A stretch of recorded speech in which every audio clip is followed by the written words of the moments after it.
رمضان رمضان رمضان يا حبيب رمضان رمضان ليتك. سڈنی میں رہنے والے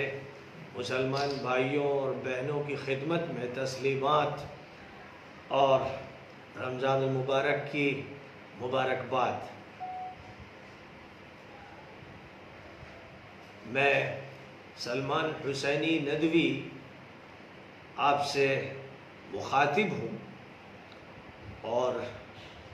میں دارالعلوم ندوۃ العلماء لکھنؤ سے تعلیم حاصل کرنے کے بعد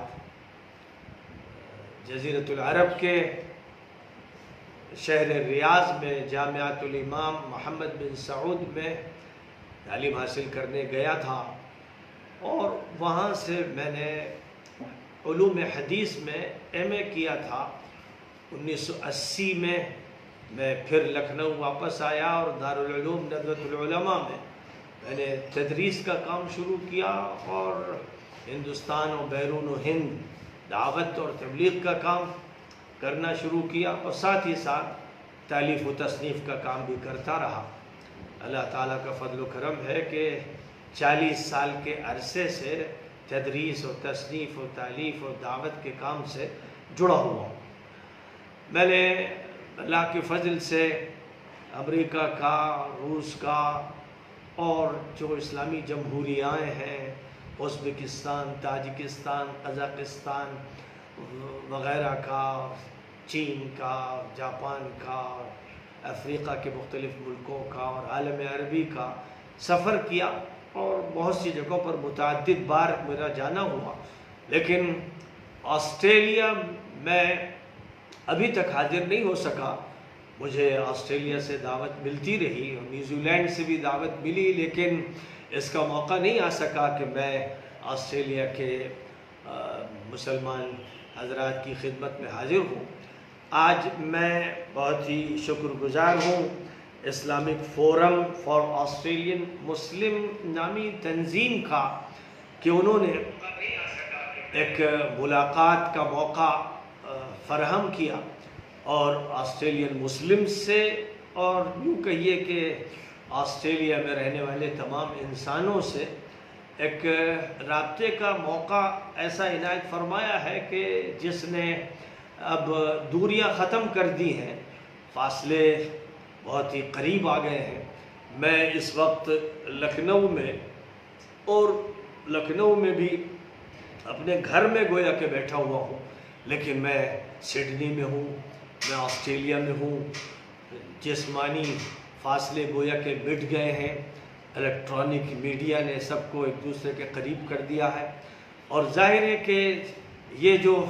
عظیم الشان فائدہ الیکٹرانک میڈیا سے حاصل ہوا ہے، اسی کا ایک اثر یہ بھی ہے جو منفی نوعیت کا ہے کہ آج پوری دنیا میں کووڈ-19 کا شور مچا ہوا ہے. اور کووڈ-19 جس کا آغاز تو 19 میں ہوا تھا اور ووہان شہر سے کہا جاتا ہے کہ ہوا تھا، اب ہم کووڈ-20 میں اور اللہ ہی جانتا ہے کہ یہ کووڈ-20 رہے گا یا 21 بھی ہو جائے گا. اسے تو صرف اللہ جانتا ہے اور کوئی نہیں جانتا. وہ اللہ جو خالق ہے اس پوری کائنات کا، انسانوں کا، جنوں کا، فرشتوں کا، تمام مخلوقات کا، ایک ذرے سے لے کر آفتاب و مہتاب تک کا، وہی خالق ہے، کریٹر ہے، اسی نے پیدا کیا ہے. تو اسی نے کورونا وائرس بھی پیدا کیا اور بے شمار وائرسز پیدا کیے ہیں. کتنے جراثیم ہیں، کروڑ ہا کروڑ، ارب ہا ارب، جو ہمارے جسم میں ہیں، جو باہر کی فضا میں ہیں اور صحت کے بھی ہیں اور بیماری کے بھی ہیں. اور جتنا زیادہ ہم اپنے اندر مدافعات کی طاقت رکھتے ہیں، اتنا ہی زیادہ ہم بیماری کے جراثیم سے مقابلہ کرتے ہیں. جو ہماری امیون ہے، جو ہماری قوت مدافعت ہے، اس کی ڈیفیشنسی ہمیں بڑا نقصان پہنچاتی ہے اور ایفیشنسی ہمارے لیے بڑی مفید ہوتی ہے. آج شور مچا ہوا ہے کہ کیسے انسان کی قوت مدافعت کو بڑھایا جائے اور انسان کی قوت مدافعت کے ذریعے سے اس مرض کو دور کیا جائے اور اس وائرس کو ہٹایا جائے۔ موضوع بنا ہوا ہے کہ جس موضوع نے انسان کی بے بسی کو ظاہر کیا ہے اور اسی کے ساتھ ساتھ اس بات کو بھی ظاہر کیا ہے کہ سائنس اور ٹیکنالوجی کتنی ہی ترقی کیوں نہ کر جائے، بہرحال وہ اللہ کی قدرت کے سامنے سجدہ ریز رہتی ہے، اور یہی وہ سبق ہے جو انسانوں کو ملنا چاہیے۔ تو بہت ہی مبارک ہے آج کا یہ دن جو رمضان المبارک کا ہمارے لیے پہلا دن ہے، اور جہاں جہاں چاند جمعرات کو نظر آ گیا تھا ان کے لیے دوسرا دن ہے۔ ہم رمضان المبارک کے آغاز میں آج اس بات کو یاد کرنا چاہتے ہیں کہ وہ اللہ جس نے اس کائنات کا نظام بنایا اور کرۂ ارضی میں یہ جو گلوب ہے، اس گلوب کو چاند اور سورج کے ساتھ اس طرح جوڑ دیا کہ چاند اپنی نورانیت بکھیرتا ہے، سورج اپنی گرمی دیتا ہے، لیکن اسی کے ساتھ ساتھ ایک جنتری سسٹم ہے، ایک حساب کا نظام ہے جو چاند سے جڑا ہوا ہے، سورج سے جڑا ہوا ہے، اور ان کے ذریعے سے ہمارے سال طے ہوتے ہیں، ہمارے مہینے طے ہوتے ہیں۔ اور اسلام نے چونکہ تمام انسانوں کو مخاطب کیا ہے، اسلام ترقی یافتہ شہر کے باشندوں کو بھی مخاطب کرتا ہے، گاؤں اور دیہات کے لوگوں کو بھی مخاطب کرتا ہے، پڑھے لکھے بھی اس کے مخاطب ہیں، بے پڑھے انسان بھی مخاطب ہے، کسان ہو، مزدور ہو، ملازم ہو، کسی بھی درجے کے لوگ ہو، سب کے سب اسلام کے مخاطب ہیں، کیونکہ سب کے سب رب العالمین کی تخلیق ہے اور سب کے سب رب العالمین کے بندے ہیں۔ اس لیے تمام انسانوں سے اسلام کا خطاب ہے، اور اسلام کے معنی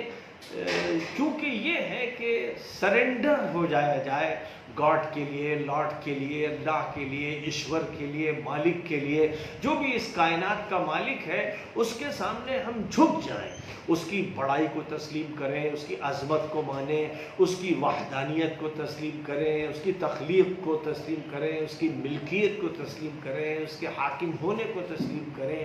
ہمارے اوپر یہ ذمہ داری ہے کہ ہم اس کے ساتھ یہ رابطہ رکھیں، اور یہی جو رابطہ ہے بندگی کا، عبدیت کا، اسی کا نام اسلام ہے۔ اس لیے اسلام کسی قوم کا مذہب نہیں ہے۔ آج مشکل یہ ہو گئی ہے کہ ہم آپ سے بات کرتے ہیں اس بنیاد پر کہ آپ مسلمان ہیں، میں مسلمان ہوں، لیکن ہم جب بات کرتے ہیں اسلام کی تو اسلام قوم سے اوپر چلا جاتا ہے۔ اسلام نسلوں سے بلند ہے، اسلام زبانوں سے بلند ہے، اسلام علاقوں سے بلند ہے، اسلام جغرافیہ سے بلند ہے۔ اسلام ایک حقیقت ہے، ایک یونیورسل فیکٹ ہے۔ اسلام کا تعلق اس ذات سے ہے، اس مالک سے ہے، اس خالق سے ہے جس نے اس پورے سنسار کو پیدا کیا ہے، اس پوری دنیا کو وجود عطا فرمایا ہے، اس سے اس کا تعلق ہے۔ یعنی ہندو کہیں گے کہ ایشور سے تعلق ہے، عیسائی کہیں گے کہ اس کا تعلق لاٹ سے ہے، ہو سکتا ہے کہ یہودیوں میں سے بعض کہیں کہ یہوہ سے ہے۔ وہ مختلف ناموں کے ذریعے سے یہ بات بتانا چاہیں گے کہ پوری انسانیت کا تعلق اور تمام مخلوقات کا تعلق ان کے لاٹ سے اور گاڈ سے ہے، اللہ سے ہے جو رب العالمین ہے۔ اس لیے اسلام سب کا مذہب ہے۔ اسلام تو آسمان و زمین کا مذہب ہے، فضاؤں کا مذہب ہے، اور اسلام جن و انس کا مذہب ہے، بحر و بر کا مذہب ہے، اور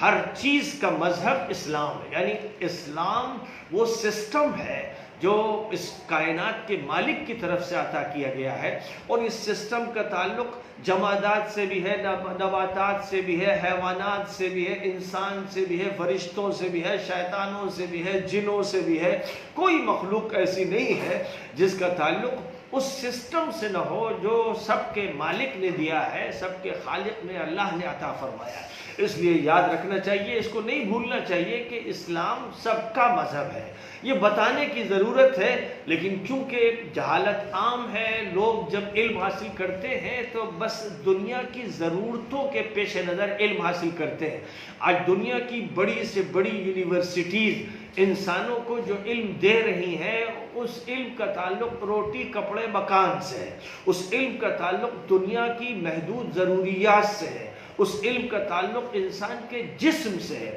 لیکن وہ علم کے جس کے نتیجے میں انسان کی روح بلندیوں تک پہنچتی ہے، انسان کا دل پاکیزہ ہوتا ہے، انسان کا اندرون مصفہ ہوتا ہے، انسان کا تعلق مالک کے کائنات سے قائم ہوتا ہے، انسان پیغمبروں کو پہچانتا ہے، انسانوں کا رشتہ فرشتوں سے ہوتا ہے، انسان شیطان کو پہچانتا ہے اور اس سے فرار اختیار کرتا ہے، یہ علم صرف اور صرف اللہ کی طرف سے پیغمبروں کو عطا فرمایا گیا ہے، اور پیغمبروں کے ذریعے ان کے صحابہ کو دیا گیا ہے، اور ان کے ذریعے پھر امت میں منتقل ہوتا چلا جا رہا ہے۔ یہ علم ہے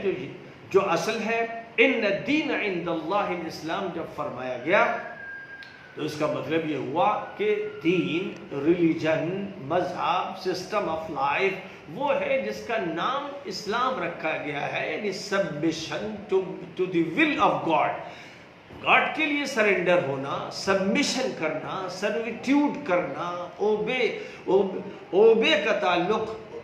اس ذات کے ساتھ ہونا چاہیے، اس کی اطاعت کی جائے، اس کی بات مانی جائے، اس کی ورشپ کی جائے، عبادت کی جائے، اور یہ ذہن میں رکھا جائے کہ ہمارا اس سے ہی اصل تعلق قائم ہونا ہے۔ اب اسی کے لیے عقیدہ بتایا گیا، اسی کے لیے عبادات سکھائی گئی، اسی کے لیے اخلاق عطا کیے گئے، اسی کے لیے معاشرت کا طریقہ سمجھایا گیا، اسی کے لیے معاملات کے اصول بتائے گئے، اسی کے لیے صحیح سیاست کا طریقہ کار دیا گیا، اسی کے لیے حکومت کا نظام عطا کیا گیا، اسی کے لیے تعلیم و تربیت کے طریقہ کار نصیب فرمائے گئے، اسی کے لیے وہ سارا تفصیلی جامع مکمل نظام ہے جو اللہ تعالیٰ کی طرف سے آخری کتاب میں قرآن پاک میں عطا فرمایا گیا۔ ہر دور میں جب بھی اللہ نے کسی پیغمبر کو برپا کیا اور کسی پیغمبر کو کتاب عطا فرمائی تو اس دور کے لیے اور اس دور کے لوگوں کے لیے وہ گائیڈ بک تھی۔ تورات گائیڈ بک تھی، انجیل گائیڈ بک تھی، اور جو کتابیں بھی پیغمبروں کے ذریعے انسانوں کو ملتی رہیں وہ رہنما کتاب تھی۔ لیکن یہ ایک تاریخی حقیقت ہے، یہ علم کی ایک صحیح تحقیق ہے، یہ ایک واقعاتی دنیا کا اظہار ہے کہ آخری پیغمبر حضرت محمد صلی اللہ علیہ وسلم مکہ مکرمہ میں تشریف لائے، اور مکہ مکرمہ کیونکہ دنیا کی ناف کی حیثیت رکھتا ہے، دنیا کے بیچوں بیچ میں واقع ہے، اس لیے اللہ تعالیٰ نے آپ کو عالمی نبوت عطا کی، دائمی رسالت عطا کی، آپ کو خاتم النبیین بنایا، یعنی انبیاء اور رسولوں کے سلسلے کا اختتام کر دیا گیا، انسانیت کو بتا دیا گیا کہ وہ بالغ ہو گئی، اب انسانیت کو کسی نبی کا انتظار نہیں کرنا ہے، اب انسانیت کو کسی رسول کا انتظار نہیں کرنا ہے، اب انسانیت کی ذمہ داری یہ ہے کہ وہ پوری توجہ اس پر مرکوز کرے کہ آخری نبی کا پیغام کیا ہے، آخری کتاب کی ہدایت کیا ہے، آخری شریعت کیا تفصیلات عطا کرتی ہے، اور اس بات کو یاد رکھتے ہوئے وَمَا أَرْسَلْنَاكَ إِلَّا رَحْمَةً لِلْعَالَمِينَ، ہم نے آپ کو تمام انسانوں کے لیے، جنوں کے لیے، تمام عالم کے لیے آپ کو ہم نے رحمت بنا کر بھیجا ہے۔ تو جن کی شخصیت کو اللہ تعالیٰ نے رحمت للعالمین بنایا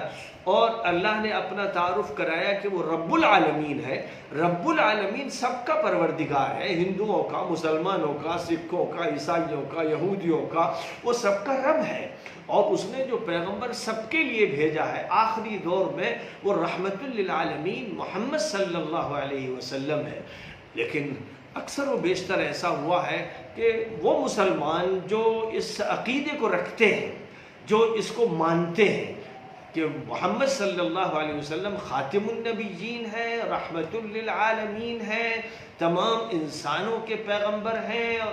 اس دنیا کے تمام طبقات کے لیے، تمام علاقوں کے پیغمبر ہیں، اور رہتی دنیا تک انہی کی پیغمبری قائم رہے گی، جو لوگ اس کو مانتے ہیں، اور جو لوگ اس کو مانتے ہیں کہ قرآن اللہ کی آخری کتاب ہے، گائیڈ بک ہے، ہدایت نامہ ہے، رہنما کتاب ہے،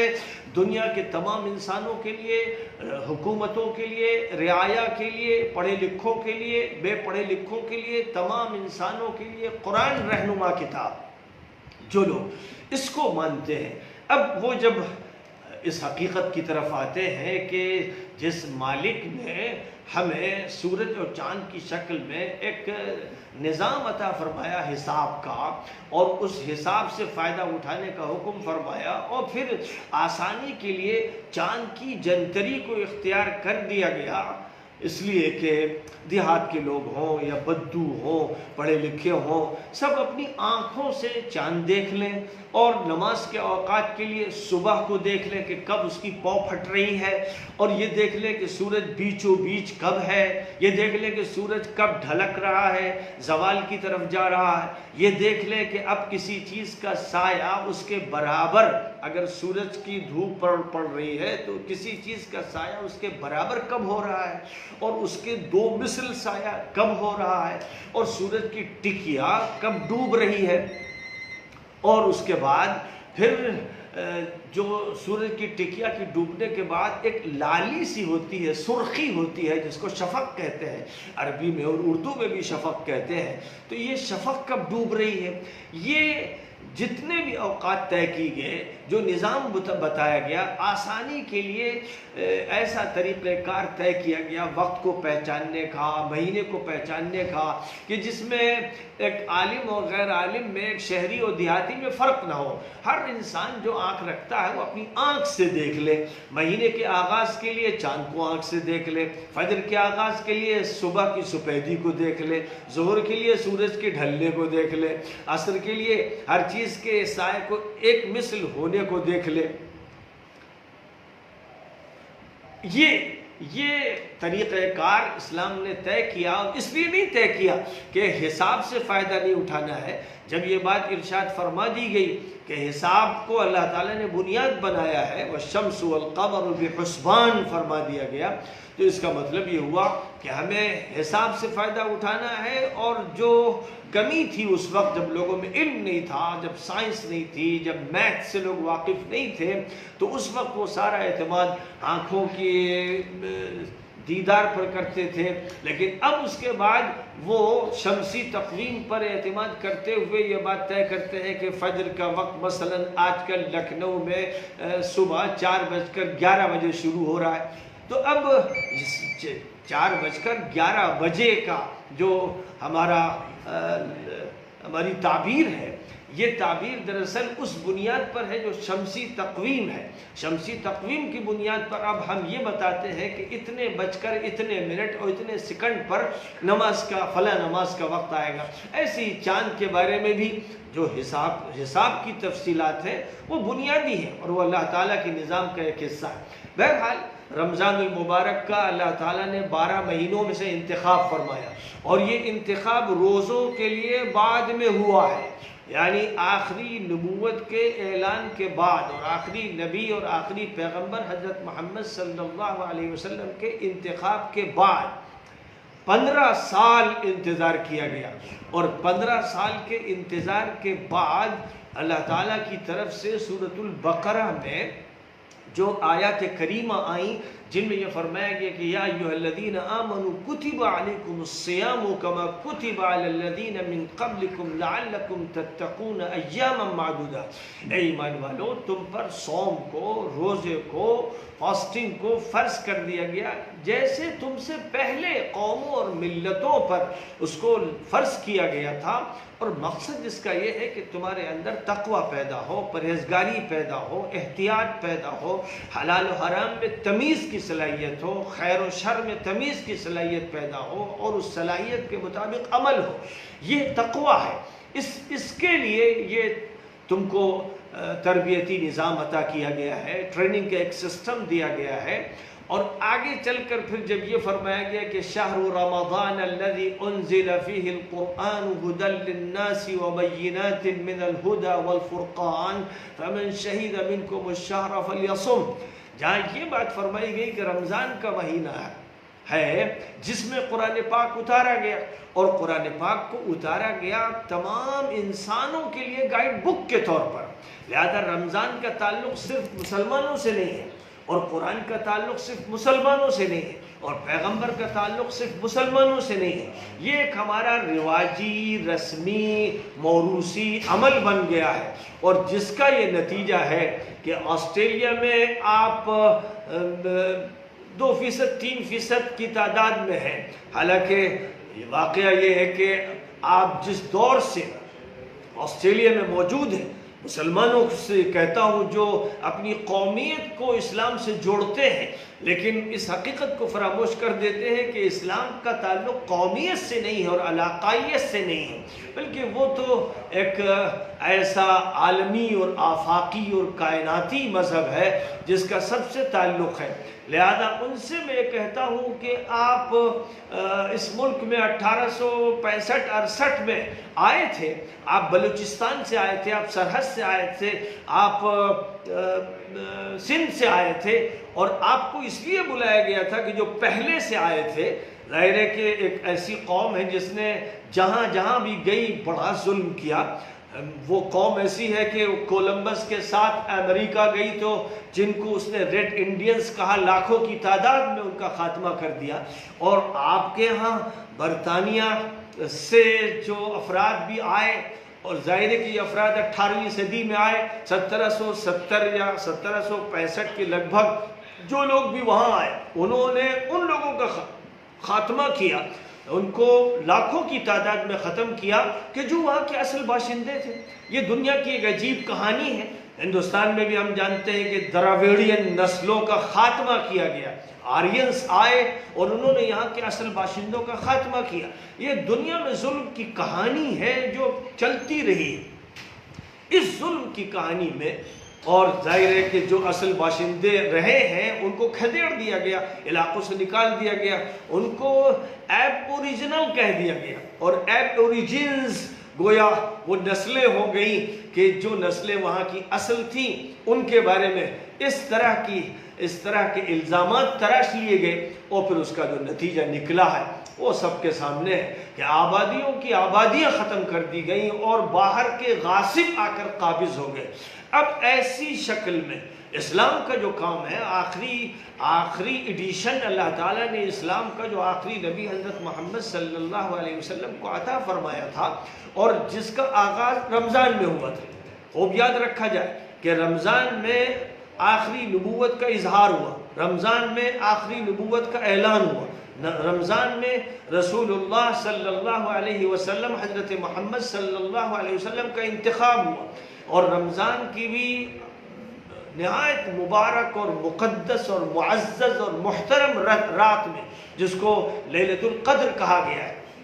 اس میں اللہ تعالیٰ کی طرف سے وہ وحی آئی ہے، وہ پہلی وحی آئی ہے جو سورۃ العلق کی ابتدائی آیات کی شکل میں ہے، جس میں اللہ تعالیٰ نے فرمایا کہ بسم اللہ الرحمن الرحیم، اقرأ بسم ربک الذی خلق، خلق الانسان من علق، اقرأ وربک الاکرم الذی علم بالقلم، علم الانسان ما لم یعلم۔ سب سے پہلا جو خطاب ہوا ہے، سب سے پہلی بات جو کہی گئی ہے، مکہ مکرمہ میں کہی گئی ہے، جزیرۃ العرب میں کہی گئی ہے،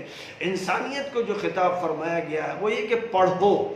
سب سے پہلا کام پڑھنا ہے، اور قلم کا تذکرہ فرمایا گیا یعنی لکھنا ہے۔ پڑھنے اور لکھنے سے علم کا سلسلہ شروع ہوتا ہے۔ ایک چھوٹے سے اسکول میں، پرائمری اسکول میں، ایک نرسری میں ایک بچے کی زبان کھولی جاتی ہے، ذہن کھولا جاتا ہے، اس کو قلم پکڑایا جاتا ہے۔ تو اسلام نے سب سے پہلے اس دنیا میں جو جاہلیت کی دنیا تھی، جہل کی دنیا تھی، لا علمی کی دنیا تھی، ناواقفیت کی دنیا تھی، اور یورپ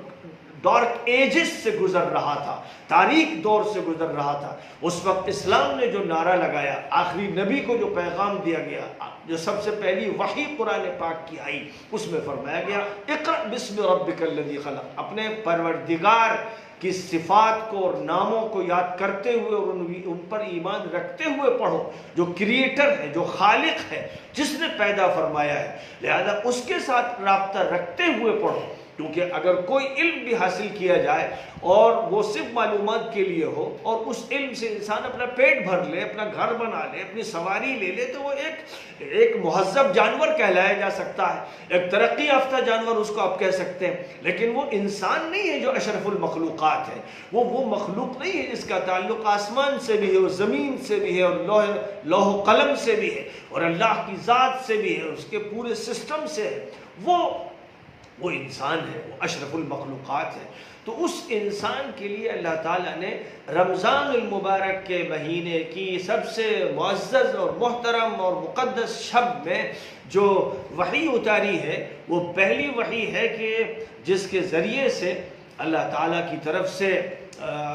یہ خطاب فرمایا گیا کہ تمہیں پڑھنے کا کام کرنا ہے، اور اس کے بعد پھر پے بپے جو اللہ کی طرف سے پیغامات آتے رہے، ان میں سے مثلا کسی پیغام میں کہا گیا یا ایھا المدثر قم فانذر وربک فکبر، اے کملی والے اٹھیے اور لوگوں کو آگاہ کیجئے، آپ لوگوں کو حق بتائیے، حق کا اعلان کیجئے۔ ظاہر ہے کہ دور جاہلیت میں جب انسان ہر اعتبار سے بگڑا ہوا تھا، عقیدہ اس کا ٹھیک نہیں تھا، عبادت کا تصور نہیں تھا، معاشرت بگڑ گئی تھی، ظلم ہو رہا تھا، فسق و فجور ہو رہا تھا، تو اسلام تو اٹھا ہی اس لیے ہے کہ اصلاح کا کام کرے۔ وہ تو ریفارم کا ایک سسٹم لے کر آیا ہے، وہ ہر معاشرے کو سدھارنا چاہتا ہے، وہ امن کا پیغام لایا، سلامتی کا پیغام لایا، اور امن و سلامتی کے اس پیغام کو وہ پوری دنیا میں عام کرنا چاہتا ہے۔ سب سے پہلے مکہ مکرمہ میں یہ پیغام پیش کیا گیا، پھر آگے بڑھ کر مدینہ منورہ میں اس کا مرکز بنایا گیا، پورے جزیرۃ العرب میں اس پیغام کو منتقل کیا گیا، اور اس کے بعد ہم سب جانتے ہیں، تاریخ کار طالب علم جانتا ہے کہ یہ وہ پیغام تھا جو رومن امپائر میں پہنچایا گیا، پرشین امپائر میں پہنچایا گیا، یہ وہ پیغام تھا جو انڈیا آیا، یہ وہ پیغام تھا جو ملیشیا پہنچا، انڈونیشیا پہنچا، یہ وہ پیغام تھا جو آسٹریلیا پہنچا۔ مسلمان کسی نہ کسی دور میں کسی نہ کسی طرح پہنچے، لیکن افسوس یہ ہے کہ بہت سے علاقوں میں مسلمان اس طرح پہنچے کہ وہ مسلمان مزدوری کے لیے لائے گئے، جو مسلمان سندھ سے گئے، جو مسلمان بلوچستان سے لے جائے گئے، سرحد سے لے جائے گئے، وہ صرف اس لیے لے جائے گئے کہ وہ اونٹ چلاتے تھے اور صحرا میں ان سے کام لینا تھا، ان سے سڑکیں بنوائی گئیں، ان سے مشکل کام لیے گئے، اور جب وہ کام ہو گیا، وہ اپنی خدمات انجام دے چکے، تو ان سے استغنا اختیار کیا گیا، ان کو ملک سے بے دخل کر دیا گیا، ان کی کوئی حیثیت باقی نہیں رہی۔ جن ظالموں نے ان کو جو ایب اوریجنس کہلائے ان کے ساتھ زیادتی کی، پھر انہوں نے بعد والوں کے ساتھ بھی یہی زیادتیاں کی۔ بہرحال اللہ کا فیصلہ تھا کہ دنیا کے مختلف ملکوں سے،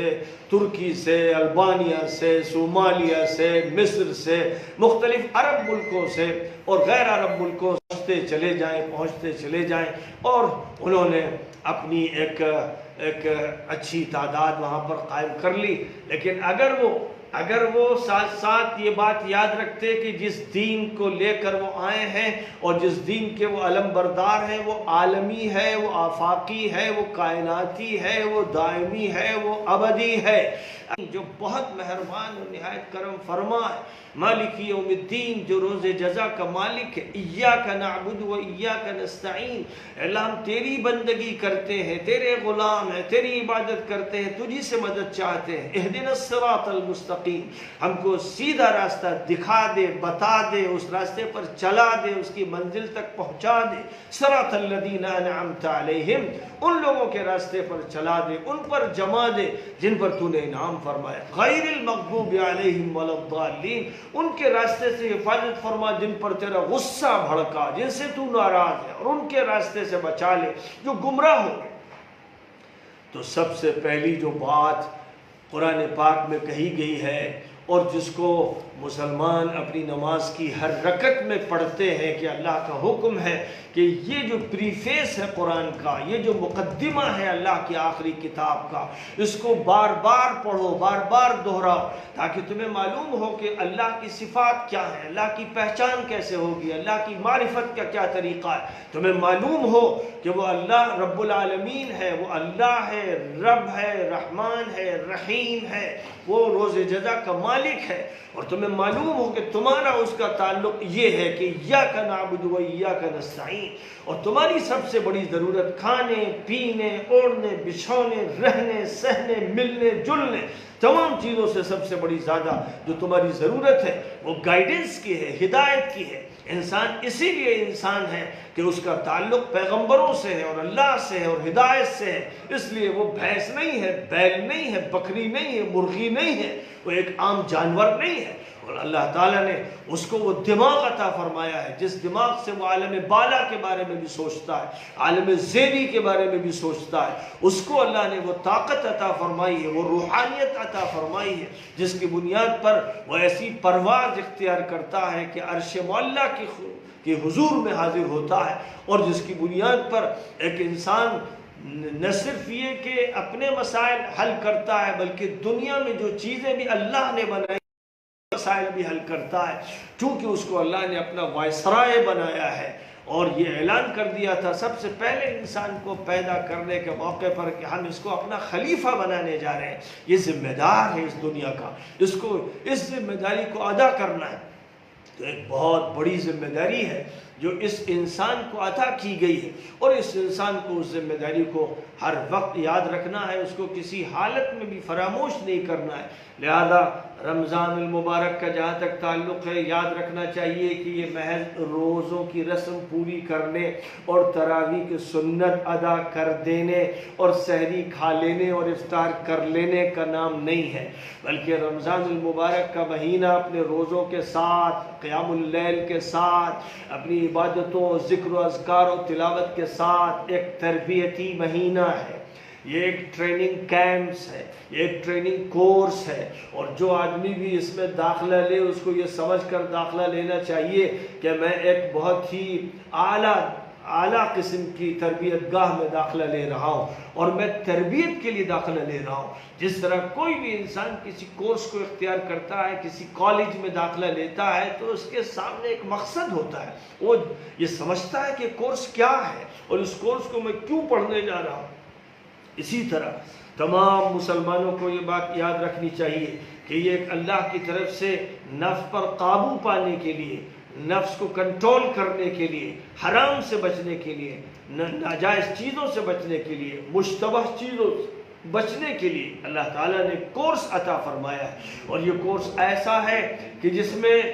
صبح سے فجر کے وقت سے لے کر غروب شمس تک یہ وہ وقت ہے جس میں حلال سے روکا جاتا ہے۔ حرام سے تو اللہ تعالیٰ کی طرف سے پوری زندگی کے ہر لمحے میں روکا گیا ہے، کوئی ایک لمحہ بھی ایسا نہیں ہے جس میں اس بات کی اجازت ہو کہ حرام اختیار کیا جائے۔ ہاں کوئی شخص بالکل مجبور ہو جائے کہ اگر وہ حرام کی بوٹی نہ کھائے تو مر جائے گا اور حرام کا پانی نہ پیے تو وہ ختم ہو جائے گا، تو اس حالت اضطرار میں اس کو اس درجے تک حرام کے استعمال کی اجازت ہے جس سے اپنی جان بچا لے یا اپنی صحت بچا لے۔ جیسے آج کل کے حالات ہیں،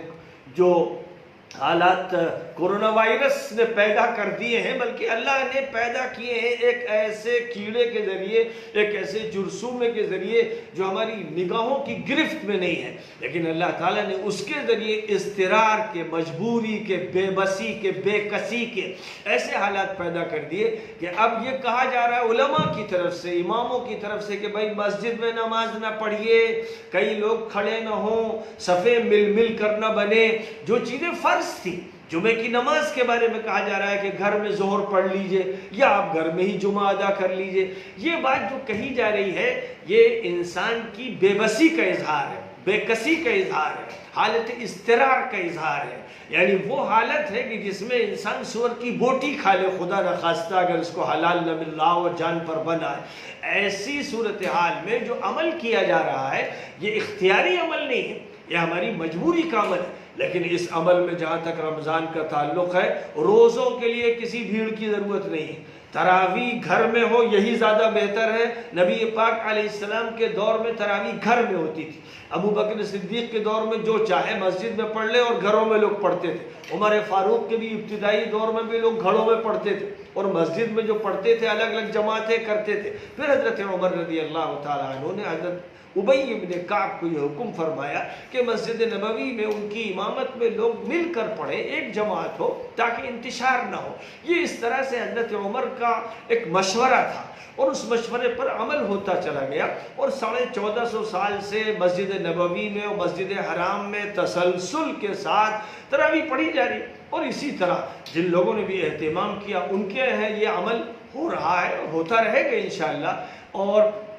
اب آج کی جو ہماری اضطراری صورتحال ہے، کووڈ-19 نے جو پیدا کر دی، اور کووڈ-20 وہ بنا ہوا ہے، اس نے جو صورتحال پیدا کر دی ہے، اس میں جمعہ بھی مسجدوں میں نہیں ہو پا رہا ہے، یا چند افراد پڑھ رہے ہیں جو صرف ایک نمائشی جمعہ ہو رہا ہے، اور 5 وقتہ نمازوں میں بھی یہی ہو رہا ہے کہ صف ٹھیک سے بن نہیں پا رہی ہے، صرف چند لوگ ہو رہے ہیں، یا بہت سی جگہوں پر تو ایک فرد بھی مسجد میں نہیں جا رہا ہے، تالے ڈال دیے گئے ہیں مسجد میں۔ ظاہر ہے کہ نارمل حالات میں اگر مسجد پر کوئی تالا چڑھاتا یا منع کرتا کہ مسجد میں نماز نہ پڑھیے تو لوگ اس کی جان کو آ جاتے، اور اس کے خلاف اتنی زبردست تحریک چلتی کہ وہ تحریک دنیا نے کبھی دیکھی نہ ہوتی۔ لیکن آج علماء، مفتیان اعظام اور مفکرین، سمجھدار اور پڑھے لکھے لوگ یہ بات کہہ رہے ہیں کہ اس وقت آپ احتیاط کیجئے، اور احتیاط کا یہ تقاضا ہے کہ آپ اپنے گھروں میں چند افراد نماز ادا کر لیجئے، جمعہ تک بھی آپ گھروں ہی میں ادا کر لیجئے، اور تراویح تو کیونکہ ایک نفلی نماز ہے اس کو اپنے گھروں میں ادا کر لیا جائے۔ گھر میں حافظ ہو تو وہ حافظ امامت کرے، اور میں نے یہ بات بھی بتائی تھی کہ اگر حافظ نہ ہو تو کوئی امامت اس حالت میں بھی کر سکتا ہے کہ قرآن سامنے کسی اونچے اسٹول پر یا میز پر رکھ کر اس کو دیکھ کر پڑھے، اور پیچھے اس کی ابتدا میں لوگ نماز پڑھیں، یہ عمل بھی ہو سکتا ہے۔ اور میں نے بتایا تھا کہ عائشہ صدیقہ رضی اللہ تعالیٰ عنہ کے غلام تھے ذکوان نامی، ان کو قرآن اچھی طرح یاد نہیں تھا، لیکن وہ حضرت عائشہ کی امامت کرتے تھے، اور حضرت عائشہ کی اجازت سے قرآن دیکھ کر پڑھتے تھے، اس حالت میں کہ وہ امامت کرتے تھے، جس کا مطلب یہ ہوا کہ اسلام نے ہر طرح کی صورتحال کا حل پیش کیا ہے۔ ہم سب جانتے ہیں کہ کھڑے ہو کر اگر کوئی نماز نہ پڑھ سکے تو اجازت ہے کہ وہ بیٹھ کر پڑھے، بیٹھ کر بھی نہیں پڑھ سکتا اجازت ہے کہ لیٹ کر پڑھے، رمضان میں اگر کوئی سفر میں ہے اجازت ہے کہ روزہ نہ رکھے، رمضان میں کوئی بیمار ہے تو اجازت ہے کہ روزہ نہ رکھے۔ لہذا اگر ڈاکٹرز مثلا کسی سے یہ کہیں کہ اس کو روزہ نہیں رکھنا چاہیے، مثلا وہ پیشنٹ ہے،